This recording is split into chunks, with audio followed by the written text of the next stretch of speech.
महाराज श्री का आदेश है। आइए हम आप अपनी पावन प्रसंग की ओर चलें।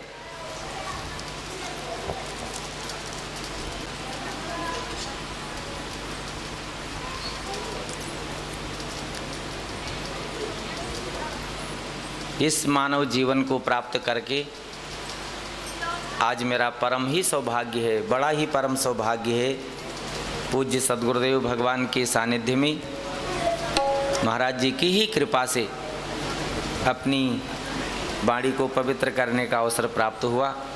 कोटि कोटि नमन करते हुए उसी प्रसंग के अनुसार उसी शब्दों को आगे बढ़ाता हूँ। महाराज लक्ष्मण जी ने निषाद को समझाया है, काहु न को सुख दुख कर दाता, निज कृत कर्म भोग सब भ्राता।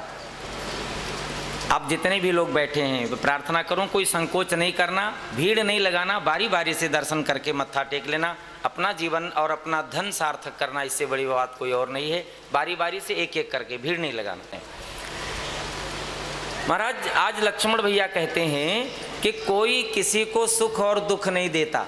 ध्यान देना मेरे माई बाप, ये हमारे और हमें कोई सुख नहीं दे सकता, हमें कोई दुख नहीं दे सकता। हमारे जीवन का कर्म ही हमें सुख देगा, हमारे जीवन का कर्म ही हमें दुख देगा। यदि दुख चाहिए तो ऐसा कर्म करो और सुख चाहिए तो फिर सुख पाने वाला कर्म करो। आपको दोनों स्वतंत्र है, स्वतंत्रता मिली है दोनों कर्म करने के लिए। भगवान श्री कृष्ण जी की भी घोषणा गीता जी में है, कर्मण्येवाधिकारस्ते, कर्म करने का अधिकार है, कर्म करने की स्वतंत्रता है। बाहर से आए हुए सभी भक्तों से प्रार्थना, मुझे बार बार कहते रहे, आज समय है बारी बारी से जरूर दर्शन कर ले। जीवन मिला है कर्म करने का और कर्म करने की स्वतंत्रता है। इस स्वतंत्रता में आप जैसा चाहें वैसा कर लें, जैसा चाहें वैसा कर लें, चाहे दुख का बीज बोलें चाहे सुख का बीज बोलें। भैया लक्ष्मण ने बहुत कुछ समझाया है, संसार को जंजाल बताया है, दुख बताया है, और इस जंजाल और दुख को समाप्त करने की जो व्यवस्था बताई है केवल और केवल भगवान के नाम को बताया है, किसी और को नहीं बताया है। और भी प्रार्थना करूं, इस कलिकाल में तो विशेषकर भगवान के नाम के अलावा कुछ और है ही नहीं। अन्य युगों में, सतयुग में कोई व्यक्ति तपस्या करके भी, त्रेता में यज्ञ करके भी, द्वापर में यज्ञ करके भी कोई और इस प्रकार के श्रेष्ठ फल की प्राप्ति कर ले। लेकिन ध्यान रखना, इस कलिकाल में गोस्वामी जी ने पावन लेखनी से कहा है, कोई दूसरा उपाय नहीं, गलती नहीं करना। वर्षा ऋतु में धान ही बोना, कलिकाल में नाम ही का आश्रय ले लेना, कोई और उपाय नहीं है। भैया लक्ष्मण ने निषाद को समझाया है, भगवान के नाम का सुमिरन करोगे और सुमिरन का परिणाम क्या होगा, मिटहि जग जाल, संसार का ये जंजाल मिट जाएगा, कुछ रह नहीं जाएगा। और जब ऐसी बात कही है, शायद तब निषाद का विषाद समाप्त हुआ है, तब निषाद का विषाद समाप्त हुआ है। और उस समय निषाद भगवान की सेवा में, पूजा में लग जाए। गोस्वामी जी ने कहा है, रात्रि व्यतीत हुई है, सवेरा हुआ है, राम जी ने बट वृक्ष के दूध को मंगाया है, अपनी जटाएं बनाई है, सुमंत जी खड़े हुए हैं। आज राजकुमार के स्वरूप का दर्शन किया था, लेकिन आज एक वनवासी भेषाकृतिकार जब राम जी का दर्शन किया है तो सुमंत जी भी रो पड़े। गोस्वामी जी ने कहा है, जैसे कोई बालक रोता है ऐसे ही सुमंत जी राम जी को पकड़ कर रोने लगे, राम ये स्वरूप अच्छा नहीं, लौट चलो, यहाँ नहीं रुकना। बहुत कुछ कहा है। तब मेरे राम जी ने सुमंत को समझाया है, दूर से प्रणाम करें, दूर से। तब सुमंत जी को मेरे राम जी ने समझाया है और समझाते हुए एक प्रार्थना करी है, शिव दधीचि हरिचंद नरेशा, सहे धर्म हित, धर्म के लिए सहे धर्म हित हेतु कलेशा, अनेक कलेशा, एक नहीं धर्म के लिए अनेकों क्लेशों को, दुखों को सहन किया है। किसने? महाराज शिव ने, महाराज दधीचि ने, मेरे पूर्वज महाराज हरिश्चंद्र जी ने। लेकिन धर्म को जीवन से नहीं जाने दिया है। मेरे माई बाप, भगवान की कथा ये कहती है, हम आप अपने जीवन में थोड़े से सुख के लिए धर्म को ना जाने दें, थोड़े से सुख के लिए जीवन से सत्य को ना जाने दें। धर्म और सत्य हमारे आपके जीवन में और अलग अलग रूपों में आए, अलग अलग रूपों में दर्शन करूं, नहीं, धर्म का रूप भी मेरे राम जी का है, सत्य का स्वरूप भी मेरे राम जी का है। अनेक प्रकार से प्रभु राम जी ने सुमंत जी को समझाया है। पूर्वजों की आचरण को सुना करके हम आप भी अपने जीवन में अपने पूर्वजों के किए हुए कर्म को जब श्रवण करते हैं, कितना मन प्रसन्न होता है। भागवत जी की कथा है, महाराज जब भगवान वामन के रूप में बलि के यहाँ पधारे, भगवान वामन जी ने देखा कि शुक्राचार्य जी महाराज नहीं चाहते मैं मांग करके ले जाऊं। भगवान जी तो भगवान जी हैं। भगवान जी ने बलि के सामने अपनी सुंदरता तो बिखेर रखी है, बलि तो दीवाना हो चुका है, भगवान की सुंदरता पर लुट चुका है। लेकिन आज भगवान ने बाणी भी बिखेर दी। भगवान जी ने बलि से कहा है, मैं तो बहुत कुछ जानता हूं। अरे बलि, तुम्हें भी जानता हूं, तुम्हारे पिता विरोचन को भी जानता हूं, तुम्हारे दादा प्रहलाद जी को भी जानता हूं, और तो और तुम्हारे परदादा हिरण्याकश्यपु को भी जानता हूं। अरे बाप रे, देखने में तो इतना छोटा और इतना सब कुछ जानता है। भगवान ने कहा मैं सब जानता हूं। अच्छा जरा बताओ मेरे पूर्वज रहे कैसे? कितनी इच्छा होती है मैं अपने पूर्वजों के बारे में सुनूं, जानूं कितना अच्छा करते रहे। हम भी ऐसा कोई कार्य करके जाएं, आने वाली मेरी संतान, मेरी पीढ़ियां उस मार्ग को अपनाएं और हमेशा सुखी रहें। हम अपने जीवन में भक्ति का मार्ग अपनाएं। अपने जीवन को श्रेष्ठ बनाने के लिए संसार की सारी व्यवस्था है, लेकिन सारी व्यवस्था अनुकूल हो सकती है एक और एक राम जी का सानिध्य में, राम जी की शरण लेने से सारी व्यवस्था संसार में बन सकती है। उस मार्ग को अपनाने से कोई कार्य बाकी नहीं रह सकता है। मेरे भगवान जी ने, वामन जी ने बलि के सामने पूरे पूर्वजों की बड़ाई कर दी है। आज मेरे राम जी ने सुमंत जी के सामने अपने पूर्वजों की, ऐसे ऐसे महापुरुषों की, अरे आप याद तो करो महाराज दधीचि जी को, क्या अपना जीवन प्रिय नहीं?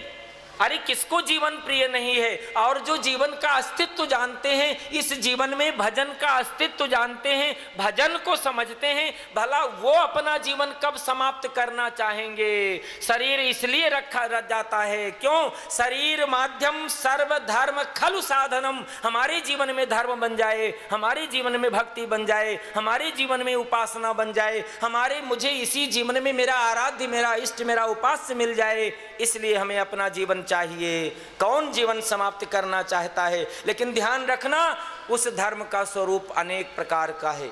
कहीं कहीं धर्म न दूसर सत्य समाना, और कहीं कहीं परहित सरिस धर्म नहीं भाई। हमारे आपके जीवन में धर्म न दूसर सत्य समाना भी है, हमारे आपके जीवन में परहित सरिस धर्म नहीं भाई भी है। परोपकार नहीं कर सकते, जीवन नहीं बनेगा, जीवन नहीं बनेगा श्रेष्ठ। अनेकों प्रकार से महापुरुषों ने जीवन की बात कही है, भगवान राम जी ने समझाया है, और ऐसे इतिहास और कथा कह करके सुमंत को वापस जाने के लिए कहा है। जाते नहीं। गोस्वामी जी ने भगवान जी के कथाओं के माध्यम से कई जगह बरबस शब्द का प्रयोग किया है। बरबस राम सुमंत पठाए, बरबस राम सुमंत पठाए, सुर सर तीर आप प्रभु आए, सुर सर तीर आप प्रभु आए। कहीं कहीं बरबस जीवन में कार्य करना पड़ता है। गोस्वामी जी ने वर्णन करते हुए बताया है, महाराज स्वयंभू मनु चौथी अवस्था तक राज्य करते रहे और चौथी अवस्था में मन में विचार आया कि अब मैं राज्य को छोड़ करके जंगल चला जाऊं, भगवान को प्राप्त करने के लिए तपस्या करूं। लेकिन जब जंगल जाना हुआ तो विचार करते हैं कि मैं सिंहासन पर किसको बैठा दूं। अब किसको बैठाएंगे? अपने पुत्र को ही तो बैठाएंगे। और जब अपने पुत्र उत्तानपाद को बुलाया, आओ सिंहासन पर बैठो। ध्यान देना, महाराज उत्तानपाद ने अपने पिता महाराज स्वयंभू मनु से पूछा, मैं सिंहासन पर बैठूं और आपको क्या हुआ? आज तो उल्टी कथा है, आप बैठो और मुझे क्यों नहीं? उन्होंने पूछा, मैं सिंहासन पर बैठूं और आप? तो बोले, मैं इस सिंहासन पर बैठा हूं, लेकिन आज मुझे मालूम चला होत न विषय विराग, भवन बसत भा चौथपन, हृदय बहुत दुख लाग, जन्म गयो हरि भगति बिनु। मेरा जीवन बीता जा रहा है बिना भगवान की भक्ति के, और ये जीवन मेरा किसी काम के नहीं। मैं भगवान की भक्ति जाके करूं, इसलिए राज्य तुम संभालो। उत्तानपाद ने कहा, पिताजी ठहरो। बोले, क्या हुआ? बोले, आप राज्य संभालो, चौथी अवस्था में पश्चाताप करके जाऊं, इससे अच्छा है मैं जंगल आज जाता हूं। महाराज स्वयंभू मणि में जबरदस्ती उत्तानपाद को पकड़ा। गोस्वामी जी की लेखनी कहती है, बरबस राज सुतहि लेप दीन्हा, बरबस सुतहि लेप दीन्हा, हरि हित हेतु गवन लेप कीन्हा,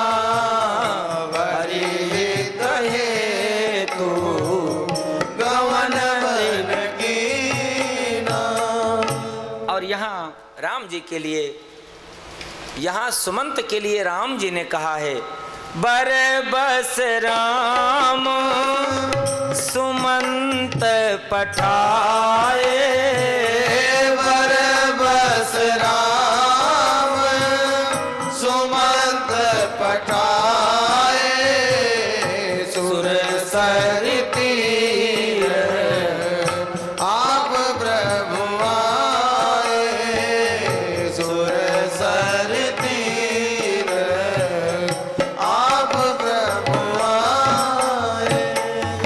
श्री सीताराम जी भगवान की। अच्छा, एक और अलग से प्रार्थना कर दूं, हनुमान जी के द्वारा दिया हुआ भाव। भगवान राम जी यद्यपि ब्रह्म हैं, भगवान हैं, लेकिन यदि भगवान राम जी ने अयोध्या छोड़ा तो कहां पहुंच गए? गंगा जी के किनारे। गंगा जी कौन है? गंगा जी भक्ति हैं। गंगा जी कौन है? गंगा जी ज्ञान के प्रतीक हैं। जब तक संसार के गृह कार्य नाना जंजाला, इनको एक सीमा में रखकर इनका परित्याग नहीं करोगे, हाँ ठीक है, एक व्यवस्था है। हम आप प्रार्थना करते हैं भगवान से, जो जग में रहूं तो ऐसे रहूं जैसे जल में कमल का पात रहे, जो जग में रहूं तो ऐसे रहूं जैसे जल में कमल का पात रहे। मेरे सब गुण दोष समर्पित हूँ, साकार तुम्हारे हाथों में। मेरे सब गुण दोष समर्पित हूँ, साकार तुम्हारे हाथों में। अब सौंप दिया इस जीवन का सब भार तुम्हारे हाथों में। अब सौंप दिया इस जीवन का सब भार तुम्हारे हाथों में। जो जग में रहूं तो ऐसे रहूं, जो जल में कमल का पात रहे। अच्छा, जल में कमल का पत्ता कैसे रहता है कभी गौर से देखना। यदि जल में डूब जाए तो सड़ जाएगा, और जल से ऊपर निकल आए तो सूर्य की रोशनी को बर्दाश्त नहीं कर सकेगा, सूख जाएगा। जल में रहेगा, निचला हिस्सा जल को स्पर्श करे, ऊपरी वाला हिस्सा भगवान सूर्य की रोशनी को ले ले, और वो पत्ता बढ़ता जाए, हरा बनता जाए, फूल और फल देता जाए। हम आप संसार में रहें, संसार को स्पर्श करके जीवन बना रहे, और जीवन इसलिए बना रहे कि हम हरि स्मरण, राम जी का भजन सिमरन जीवन में करते रहें। अन्यथा न जाने कितने 84 लाख शरीरों में से शरीर प्राप्त हुए, न जाने कितना भुगत लिए, लेकिन वहाँ राम नाम कहना जपना बहुत मुश्किल है, बहुत मुश्किल है। वास्तव में जब तक राम जी का नाम न जपा जाए, बहुत कटु सत्य कभी कभी कहना पड़ता है, तो मानव जीवन भी अच्छा नहीं। महाराज, जब काग भुसुंडी जी ने कह दिया कि नर तन सम नहीं कौनिव देही, हमारे आपके जैसा लोग तो मान लेंगे, लेकिन महाराज गरुड़ जी महाराज कहाँ मानने वाले, उन्होंने नहीं माना।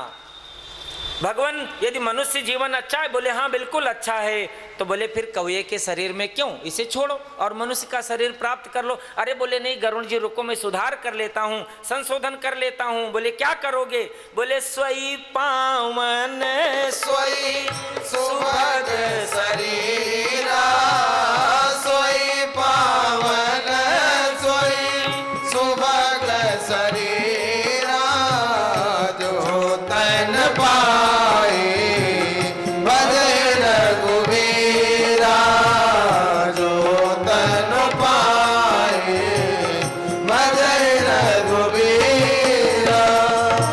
मैं प्रार्थना करूं, मनुष्य जीवन बहुत अच्छा है, लेकिन यदि राम नाम न भजो तो किसी काम का नहीं है। इससे अच्छा है काग भुसुंडी जी कौए के शरीर में राम राम भजन करें, उनसे ज्यादा अच्छा कोई शरीर नहीं। मेरे राम जी ने श्री धाम अयोध्या का परित्याग किया, किसके किनारे पहुंचे, गंगा जी के किनारे। जब तक संसार की व्यवस्था ठीक नहीं करोगे, भक्ति के किनारे नहीं पहुंचोगे। भले राम जी का आदर्श, राम जी की लीला कुछ और कहती है, लेकिन हमारे आपकी जीवन की व्यवस्था भी एक मांगती है, संसार की स्थिति सीमा में हो। राम जी गंगा जी के किनारे गए हैं, नर के रूप में अवतार लेकर आए हैं, लीलाओं को करते हैं, और उन लीलाओं का गायन श्रवण मनन चिंतन स्मरण करके हम आप संसार सागर से पार हो जाएं। लेकिन मेरे राम जी को तो आज गंगा जी को पार करना है। आइए हम आप देखें राम जी गंगा जी को कैसे पार करते हैं। बरबस राम सुमंत्र पठाए, सुरसर तीर आप प्रभु आए। और जब गंगा जी के किनारे आए तो गोस्वामी जी ने कहा है, गंगा जी के किनारे पहुंचे हैं, गंगा जी को पार करना है, लेकिन गंगा जी में आज एक ही नाव लगी है, बहुत सारे नाव नहीं लगे हैं, एक नाव लगी है। भला क्यों? क्या उस समय केवट की जातियां कम थी? क्या नाव चलाने वाले लोग कम थे? क्या ऐसी व्यवस्था कम थी? नहीं, ऐसी कोई बात नहीं थी। कोई ना कोई जरूर होगा व्यवस्था, कारण कोई ना कोई जरूर होगा। क्या कारण है? महापुरुषों के द्वारा प्रसादी मिली, निवेदन कर दूं। महापुरुषों ने सुनाया है, निषाद एक बार जंगल में शिकार खेलने गए हुए थे। जंगल में उनको प्यास लगी, पानी की तलाश में घूम रहे थे, पानी कहीं मिला नहीं। तब तक एक केवट ने उनको अपने पास में रखे हुए पात्र में जल को पीने के लिए दे दिया। केवट ने पानी पीकर प्यास तो बुझा ली और कहा, बोल भाई तुझे क्या दे दूं इस पानी के बदले, क्योंकि निषाद तो केवटों का राजा है। क्या दे दूं तुझे इस पानी के बदले में? हम आप एक ऐसे इंसान हैं जो हमारे प्रति उपकार करे, उस उपकार का बदलाव करना, देना चुकाना भूल जाते हैं। मानव के जीवन में गलती नहीं करना, उस बदले को चुकाने के लिए फिर से जन्म लेना पड़ेगा। लेना और देना यही समाप्त करके जाना, इसके बाद और कुछ नहीं। यदि भक्ति करना है तो मानव के जीवन की प्राप्ति हो, ऐसी कामना रख के जाना। संसार के लेने देने को छोड़कर जाओगे, जन्म लेना पड़ेगा। न जाने कितनी दूर इस प्रकृति के बहाव में चले जाओ, कहां से आना पड़े, कहां से जाना पड़े। महापुरुषों का जीवन तो बड़ा दिव्य होता है। प्रातः स्मरणीय वंदनीय परम पूज्य स्वामी रामकृष्ण महाराज, रामकृष्ण परमहंस जी के जीवन में पढ़ने को मिला। बैठे हुए राम राम जप रहे थे। एक मैया ने कहा, भगवान मुझे एक फल दे दो। स्वामी जी ने हाथ जोड़ा, माँ मैं कुछ लेकर बैठा नहीं, ऐसे बैठा हूँ। उसने कहा आपके पास फल तो सामने रखा है। आंख खोल कर देखा कोई रख गया होगा, रखा था। फल उठाया और बोले मैया ले ले। अरे मैया ये फल तू ले ले, और इस फल देने से भी कोई फल मिलता है, मुझे निवृत्ति दे, फल देने से फल मिलता होगा वो भी ले जा, मुझे दोनों फल नहीं चाहिए, ना तो ये फल चाहिए और ना इस फल के देने का फल भी चाहिए, नहीं चाहिए। निवृत्ति करते जाओ, मानव जीवन मिला है, निवृत्ति करते जाओ। मेरे राम जी गंगा जी के किनारे गए हैं। हाँ, मैं निवेदन करता रहा तो उस निषाद ने पूछा, मैंने आपका पानी पिया है, बताओ पानी के बदले में क्या दे दूं। आज केवट ने कहा मैं गरीब आदमी हूं, बुद्धि भी मेरा इतना श्रेष्ठ नहीं, गरीब की बुद्धि भी गरीब होती है, बेचारे की बुद्धि भी बेचारी होती है, मुझे समय दे दो, घर जाके पत्नी परिवार से सलाह कर लूं, फिर मांग लूंगा। ध्यान रखना, इतनी सुमति बनी रहे, घर में जाकर परिवार से पूछकर कोई काम कर लूंगा, फिर भी गड़बड़ नहीं होगा, लेकिन ज्यादा बुद्धिमानी भी बेकार होता है। घर में आया, पूछा, बात किया, क्या मांग लूं राजा से। आज घर में सबने कहा कोई वस्तु मिलने वाली है, क्यों उसे आज समाप्त कर दिया जाए, हमारे पास कोई खजाना नहीं, कोई संपत्ति नहीं, कोई धन नहीं, लेकिन एक अमूल्य वरदान तो रखा है कुछ मांगने के लिए, जिस दिन विपत्ति आएगा उस दिन मांग लिया जाएगा, जिस दिन कोई अच्छा मौका आएगा उस दिन मांग लिया जाएगा।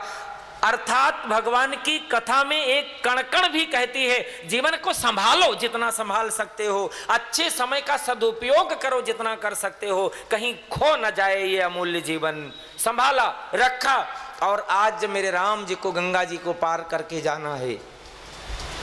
केवट निषाद के पास पहुंच जाता है, लेटकर बंधन करता है, आज मुझे मेरी मांग दे दो। बोल क्या मांग है तेरी। एक ही मांग है, कल के दिन गंगा जी में केवल मेरी नाव चले और किसी की नाव न चले। राजा तो राजा, तुम्हारी नाव चलेगी और किसी की नाव गंगा जी में नहीं चलेगी, कल के दिन तू चला लेना। आज जब मेरे राम जी गंगा जी के किनारे पहुंचे, दूर दूर तक एक ही नाव नजर आती है, और वो भी नाव, आप जानते हैं नाविक नाव को बिल्कुल किनारे लाएगा तब आप बैठ पाएंगे, चाहे 2-3 फीट ही पानी की गहराई में क्यों ना हो, उसको तो कहना पड़ेगा, बात करनी पड़ेगी, किराया तय करना पड़ेगा। और कहीं भी असभ्य का व्यवहार आप जीवन में आचरण में उतार लें, लेकिन ध्यान रखना, जब नदी पार करना हो, गंगा जी को पार करना हो, वहां जीवन को संभालना, आपका जीवन आपके हाथ में नहीं, आपका जीवन नाविक के हाथ में है। ऐसे ही संसार सागर को पार करना है तो आपका जीवन आपके हाथ में है, लेकिन नाविक कोई और नहीं, मेरे राम जी का नाम ही नाविक है, मेरे राम जी का नाम ही नाविक है, और वही ही भवसागर से पार करेगा। गोस्वामी जी ने कहा है, जब मेरे राम जी ने देखा अकेला ही नाव है और इस नाविक के साथ कैसा व्यवहार करूं, मेरे राम जी आदर्श ना बनाए हम आप कहां बना पाएंगे। राम जी ने आदर्श का निर्वहन किया है। मांगी नाव केवट आना, मांगी नाव केवट आना, कहे तुम्हार मरम मैं जाना, कहे तुम्हार मरम मैं जाना, चरण कमल रज कहूँ सब काई, चरण कमल रज कहूँ सब काई, मानुष करनी मूरी कछुआई, मानुष करनी मूरी कछुआई,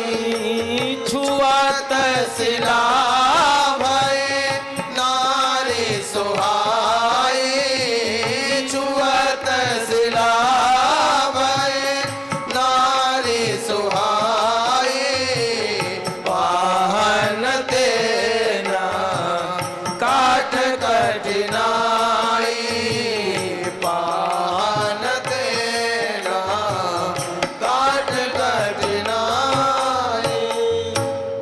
बोले श्री श्री सीताराम जी भगवान की बोलिए, पूज्य सदगुरुदेव भगवान की मांगी नाव। महापुरुषों ने तो कितना कुछ कहा है। महापुरुषों के हृदय में राम जी की कृपा से भाव के बाढ़ आ जाते हैं, भाव के बाढ़ आ जाते हैं। और जब महापुरुष लोग सुनाते हैं उस भाव में कितना आनंद लूटो, जितना आनंद लूट पाओ।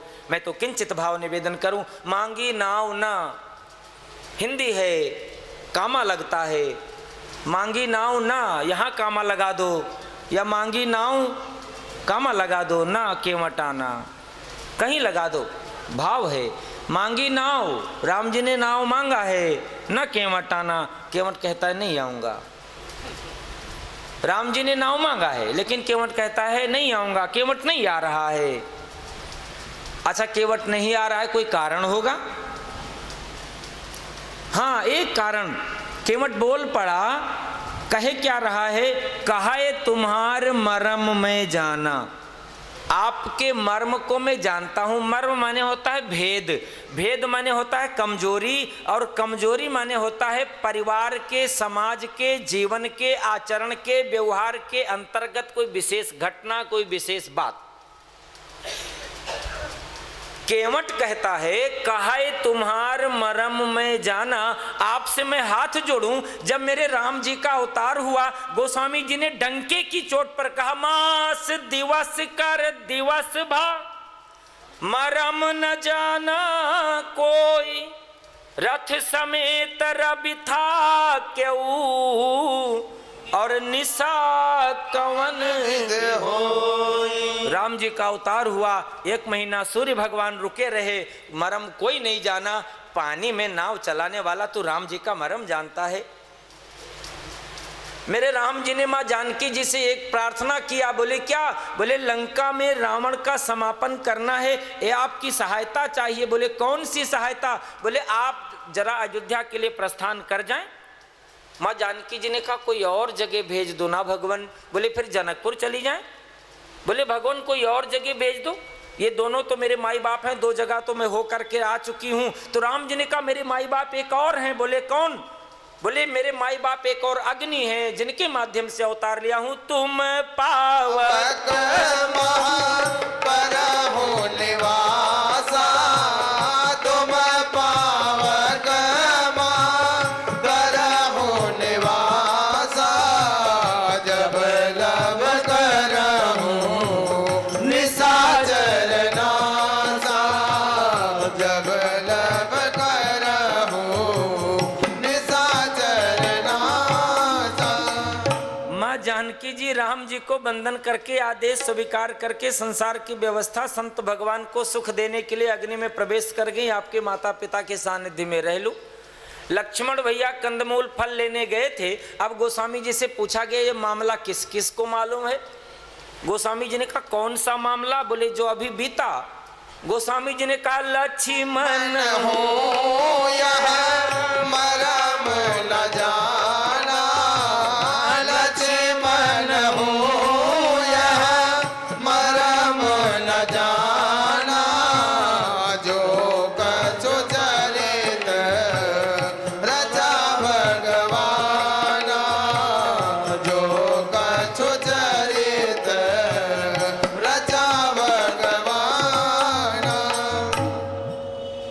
हम आप एक बात ध्यान से सुन लें। जो कछु चरित रचा भगवाना, लक्ष्मण हूँ यह मरम न जाना। हाँ, एक बात और है, क्यों ना किसी संत महापुरुष से पूछ लें, क्या राम जी के बारे में हम नहीं जान सकते हैं? महर्षि वाल्मीकि जी की झोपड़ी में हम आप जब पहुंचे तो महर्षि वाल्मीकि जी ने कह दिया, हे राम सोई जानहि जही देहु जनाई, सोई जानहि जनु देहु जनाई, जानत तुम्हें तुम्हें होई जाई, जानत तुम्हें तुम्हें होई जाई। थर्मामीटर, एक नहीं अनेक थर्मामीटर हैं, एक नहीं अनेक विज्ञान के यंत्र हैं। जिस जगह जिस वस्तु को मापना है वही यंत्र लगाओ। केवट के पास में यंत्र लगाओ। कौन सा यंत्र लगाना है? केवट ने कहा मैं मरम जानता हूं। आज महर्षि वाल्मीकि जी का यंत्र लगाकर देखते हैं, क्या राम जी ने जना तो नहीं दिया है? राम जी को जानकर राम जी का हो तो नहीं जाना चाहता है, राम जी का हो तो नहीं गया है, और तब पता लगता है मेरे राम जी ने जना दिया है। केवट जान गया है राम जी का हो गया है, और हो जाने के बाद कहता है कहा ये तुम्हारा